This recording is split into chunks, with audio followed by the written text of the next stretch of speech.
Put us in a box. Go ahead.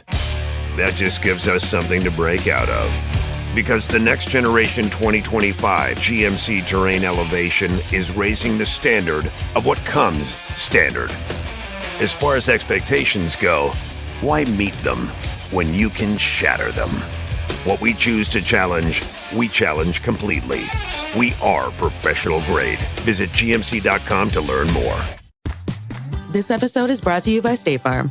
Knowing you could be saving money for the things you really want is a great feeling.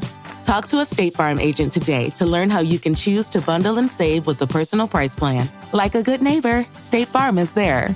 Prices are based on rating plans that vary by state.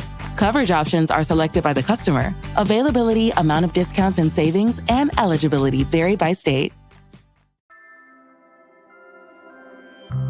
Hello, hello. Welcome back to Peak Northwest, an outdoors and travel podcast by the Oregonian and Oregon Live, dedicated to the adventure and exploration of our beautiful Pacific Northwest. I'm Jamie Hale. And I'm Chiara Profena. Together we take you to some of the most beautiful and interesting destinations in our region, discussing where to go, what to do, and places to see.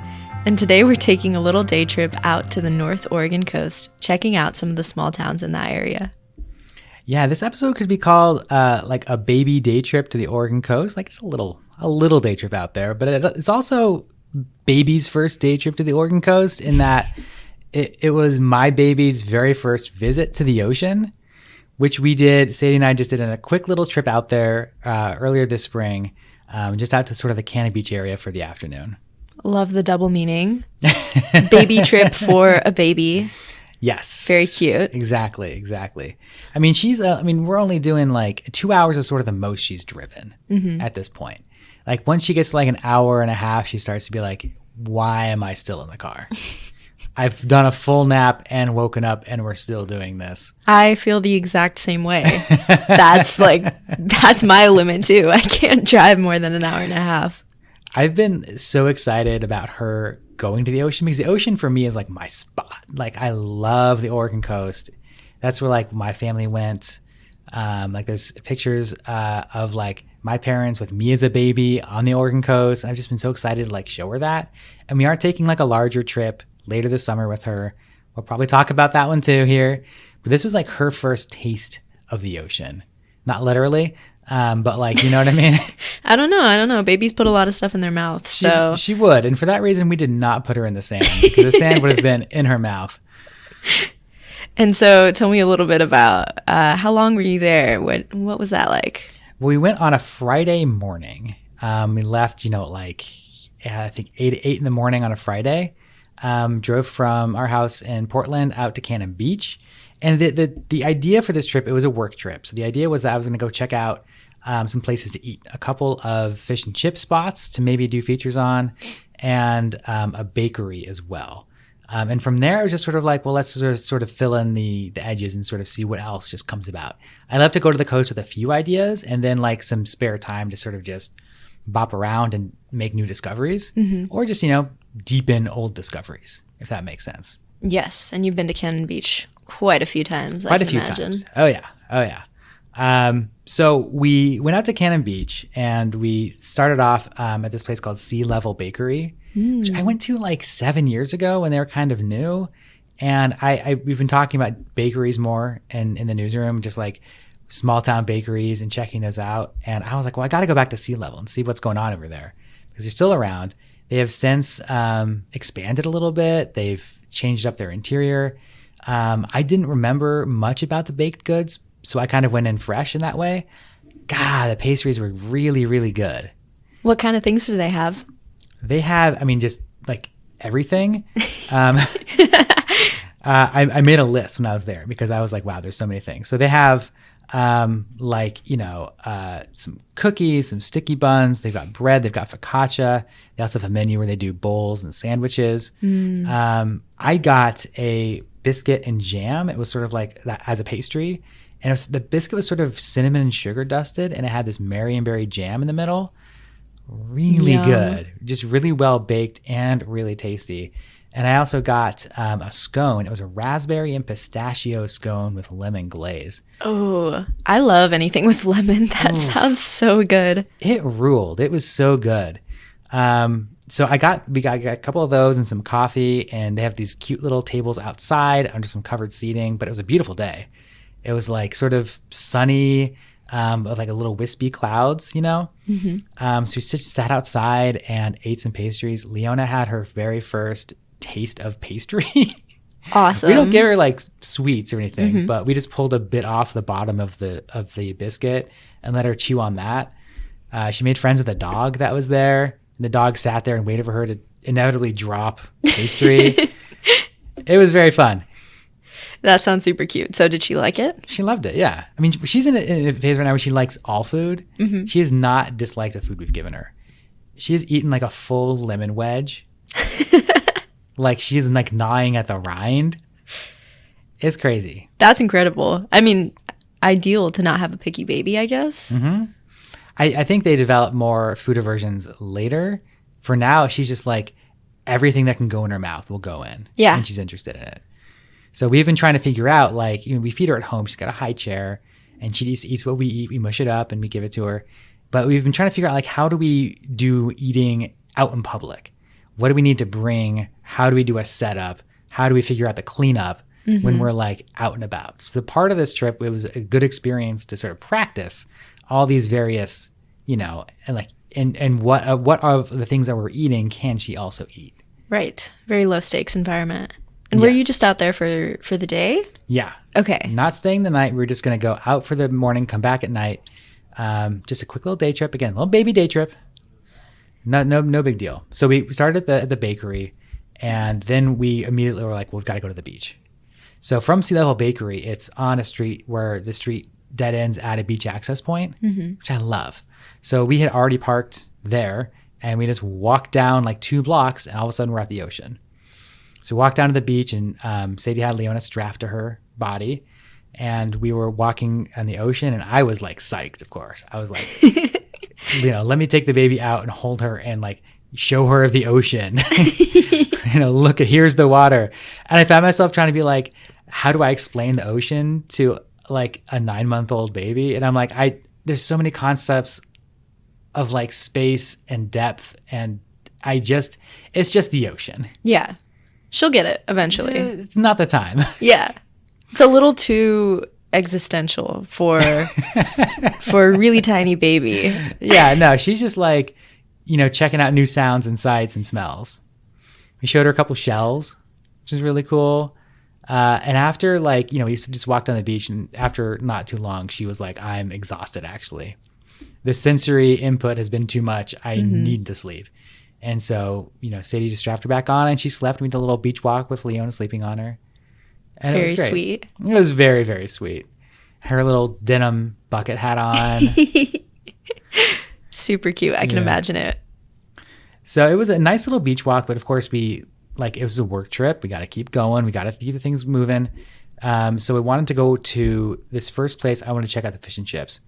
This is a spot that our food critic, Michael Russell, said he had a good experience at. And it's Cannon Beach Hardware and Public House.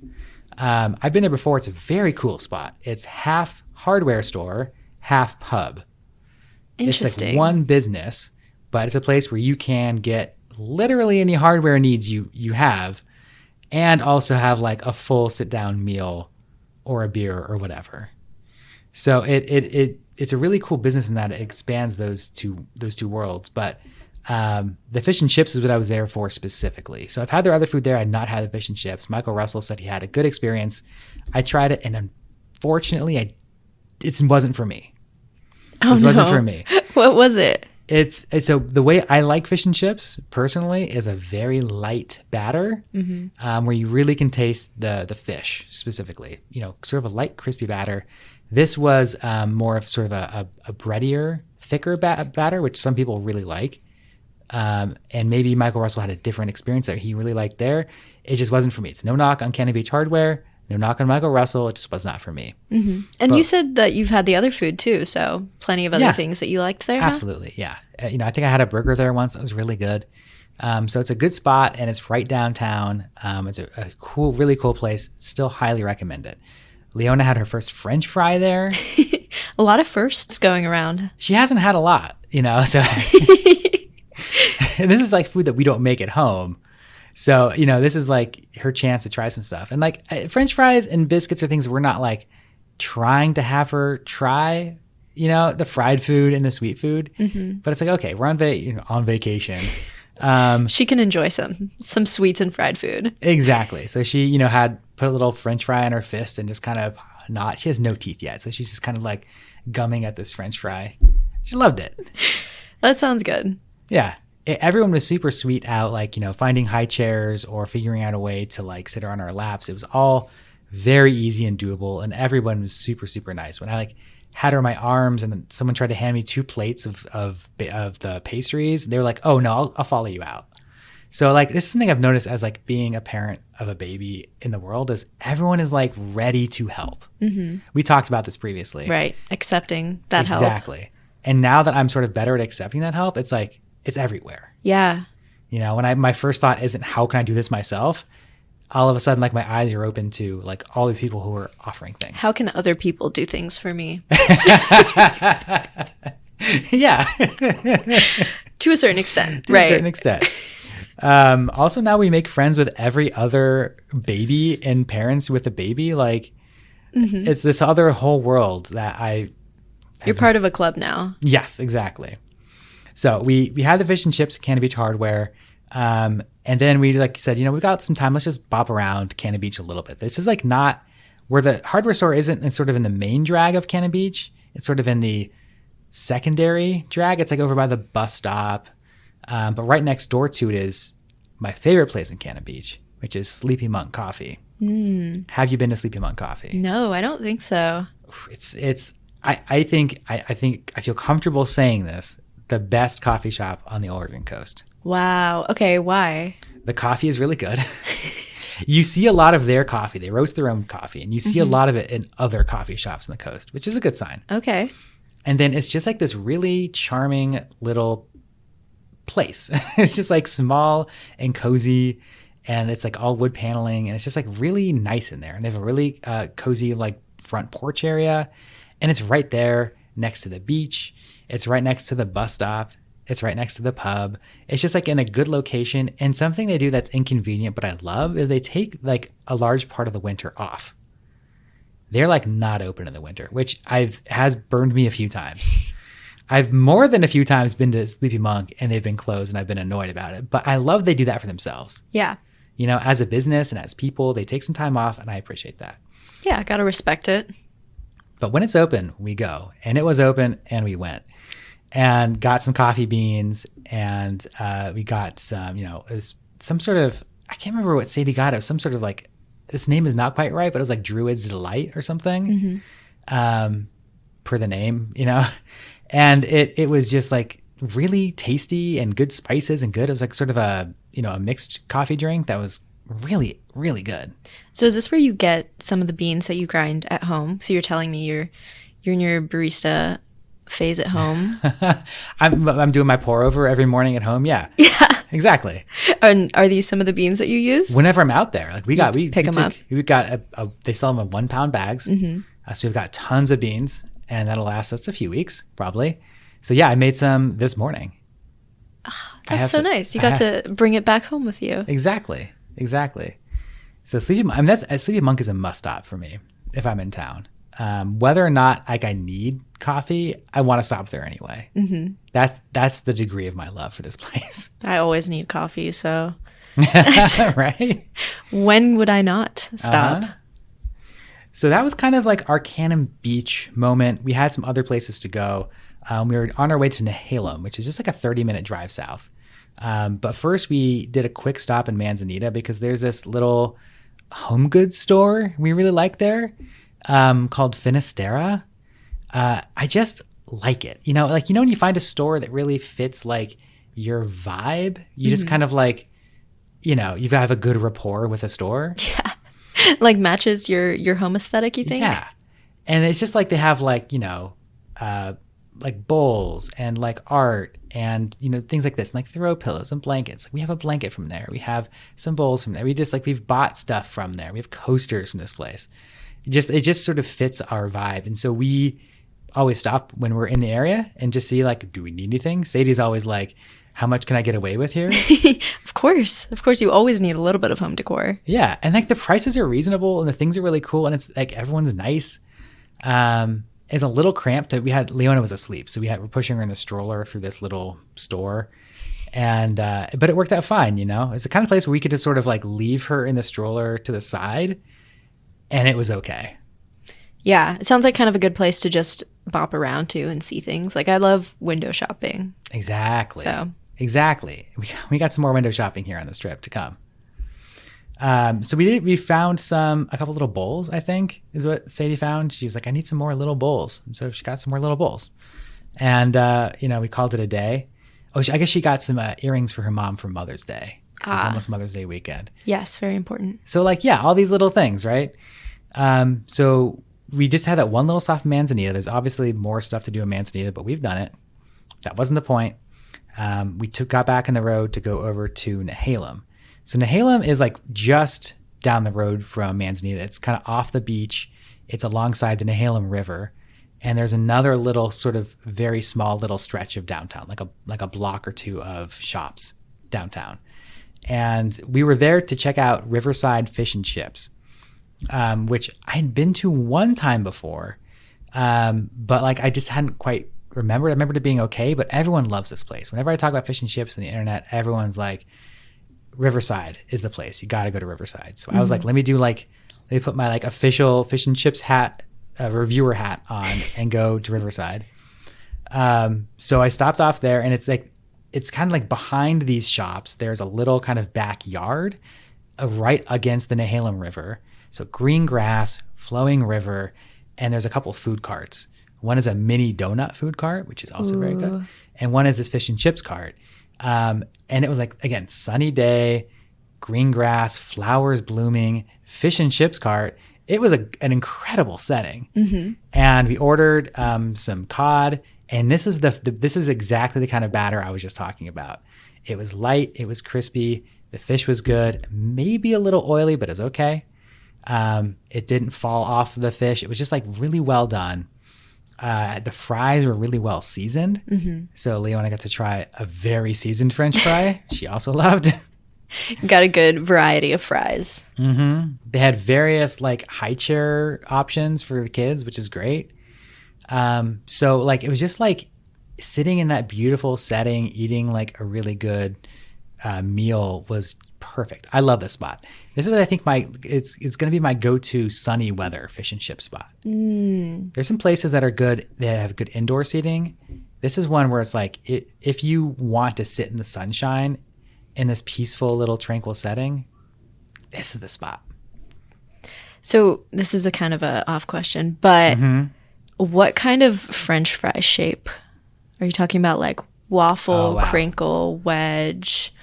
Were they like thick, thin? Because I'm maybe not like as much of a fish and chips connoisseur as you are, but I can say I'm like a fry connoisseur. Wow, I love that.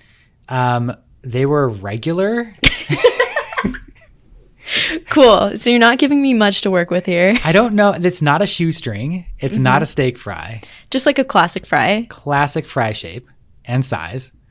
But the seasoning. The seasoning was really good. It was sort of peppery, well salted, peppery, a little spicy. I couldn't identify. It wasn't like they use Old Bay or anything. Yeah. Some places use Old Bay, and that is nice. But there was a little bit of kick to them. But they had a lot of seasoning involved. I love that. I don't get fish and chips too often, but I had it this weekend here in Portland, and it was good. It was like a good time. This is now we're going to be off topic here a little bit more, but I have to know where you got fish and chips in Portland. This is probably like really bad fish and chips, but I got it at the Alibi Tiki Lounge. Oh, wow. I have no idea. It might be okay. Was it good? I liked it. I was also drinking one of their like tropical drinks too and singing karaoke. So, always like thinking about the vibes, and I think that may have affected my perception, but I really liked it. And the fries were waffle fries. I love waffle fries. Okay, So I was going to ask. Yeah. yeah, so that's why I'm asking, because I'm like, okay, I got to compare it to something. So It's the vibe you speak of. That's, I think, really important. We talk about like food, especially on the coast, because that's exactly the thing. When you have a good vibe, you got the good drink, you get good company. It's like they say, like the best glass of wine you'll ever have is like when you're like on vacation in France or something. yes. It doesn't matter what the wine is like. It's like you're in that setting, everything's good. And so when I talk to people about like what are some of the best fish and chips on the coast, they're like the place I go to every year on my family vacation. Obviously, that's gonna be the best for you. But if I'm like comparing, what kind of oil do you use and how's the fry and like how thick is your batter, like then there's some that kind of rise up to the top. Right. But like that, I never begrudge anyone for having a favorite based on the vibe, because that's what it's all about. You want to go and enjoy these things in these having these moments out there with your loved ones. Yeah, this is why I don't think I'd be a great like food critic.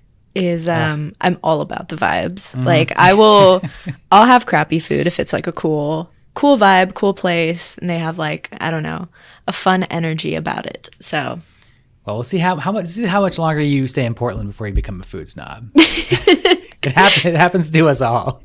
yeah, we'll see. You take one trip back home and you eat food somewhere else, and you're like, oh no, I'm ruined. It happens. So, okay, back on track. Riverside Fish and Chips in Nehalem, would recommend. Absolutely, hands down. In Nehalem, we had a little bit more time before. It was sort of like, well, that's our last stop of the day. So like, let's just sort of bop around while we're here.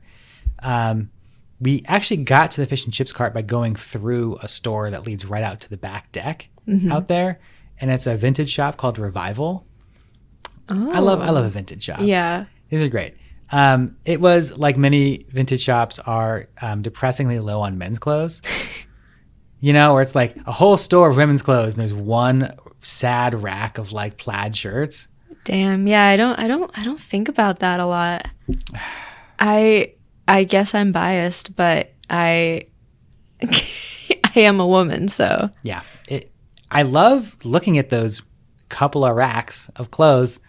And I'll go through the women's racks too. I've bought a few things that way that just don't quite fit right, but like are cool. Sometimes it's worth it.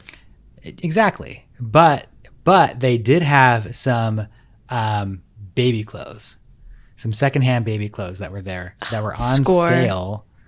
And I found like Sadie over there, like on the ground going through all these clothes. And I was like, oh my God. And we got Leona a little cardigan. Super cute. A little tiny like knit cardigan. And it's so good. It's a little vintage cardigan for a baby. Yeah. How adorable. Yeah. And a couple other things too. A little matching set of like shorts and t-shirt. I mean, it's like, come on. So it just a great time looking through there. There weren't a lot of things open in town. There's like a record shop I wanted to check out that was closed. Like a lot of places were closing at like 4 and it was like, 3:45. So we just didn't have a lot of opportunity. There's a place called Buttercup that I would have gone into. It's an ice cream and chowder spot. But at this point in the day, having just had 2 fish and chips, I was like, I cannot eat ice cream and or chowder in this moment. It's the plight of having to review food. It really is. But I did make a note for next time I'm in Nehalem. I do want to check out that ice cream and chowder spot. But we did manage to sneak into one other store called Wild Coast Goods that I really also enjoyed. It's apparently co-owned by this photographer whose name I meant to write down. I did not. But there was a bunch of really great photography on the walls of the Oregon coast, and a bunch of just like it's a shoppy shop, right? You've got like little gifts and little things, but a lot of really cool stuff. Sadie ended up, she's like, always needed a hair clip, so she ended up finding a little hair clip in the shape of a snail. Aw, very cute. Because Leona keeps grabbing her hair. She's like, I need to actually put it back all the time now. So we just did a little shopping around. And I love a trip where we can just sort of like bop around, do some stuff, try a bunch of cool food, and then go home. Sleep in your own bed at night. Right. As I said, I love that. Exactly. And so that was kind of your last stop of the day. That was our last stop. We got in the car. We drove back home. Leona fell asleep. Perfect. That was it. That sounds really nice, honestly. Like, you get to do a lot of food tourism and also regular tourism and shopping. That sounds like my kind of day trip. Oh, yeah. I think you got to stop in the shops. For me, that's the thing. I love talking to the shop owners. I love seeing what's in there. I love seeing like local crafts. Like there's this artist who does little tiny paintings of like tree and moon or like little oceanscape. Cute. And she's in every shop on the coast. I swear to God. Like in Manzanita especially, like we've seen her bookmarks, magnets, earrings, ornaments, everything. She does these little tiny things. And I'm like, oh, there she is again. There she is again. And I love recognizing that now because I don't know, she's a part of the community. You have to buy something from hers. We already have. Perfect. You're now a part of her community. We have little tiny magnets on our fridge with little tiny paintings in them. Wait, that's really cool though. It's really cool. Yeah. Well, that sounds like a good little trip. I didn't go into many of like the towns, but I recently went to Cape Falcon, which is like right above Manzanita, and that was really fun. But we just did like a campfire on the beach type of thing, just hanging out. So like it's a good area to do both indoor and outdoor things. Absolutely. Yeah. So you didn't stay the night, you just did a little bonfire. Yeah, we just went down like in the afternoon. Probably like I think we left around 2, and then we did a bonfire with friends for like a few hours. We cooked on the beach. So dreamy. It was really fun. I've never done anything like that, and my friends were like, "Oh yeah, we do this all the time." So they brought everything for us. We brought like s'more stuff. That was our contribution, and they had like brought cups of ramen. So we just made ramen on the beach, which was really great. Like you don't think about how easy it is to make ramen. And I just have a newfound appreciation. So wow, I love that. And then you drove back late at night, or? Yeah, we probably left around 9 p.m. So have a bit of a late night, but it was really worth it because, you got to like be there for all the light going down, and it gets kind of, spooky on the coast at night. So I don't think I've ever been like on the beach at night, on the Oregon coast beaches at night. So wow, there's a few moments that really I feel like show the difference in our age. And for me, it's the driving home at 9 p.m. Yeah, it was really late. I will say that was like one of the things that I was like, maybe I'd rather drive home at like 8 p.m. and be home by 10, but we were with a bunch of 20-year-olds, and so this is what we do. I did it when I was 25, so it's a rite of passage. I think that's the thing. When you have the energy and you're at the age where you can do it, that's great. I reached a certain point, and I think in my mid 30s, where I was like, oh, I can't drive at night anymore. I just can't and don't want to. No, and that's fair because I don't even drive. I make my partner drive. Oh, there you go. So I just get to hang out in the car. Amazing. Well, I think the nice thing about Cannon Beach is it is so close, and you can do trips like this. Right. Pop in and out, whether you're getting home at 6 p.m. or getting home at 11 p.m. It's a great place just to pop in and out and get a little bit of that experience without having to like do a whole overnighter. Right.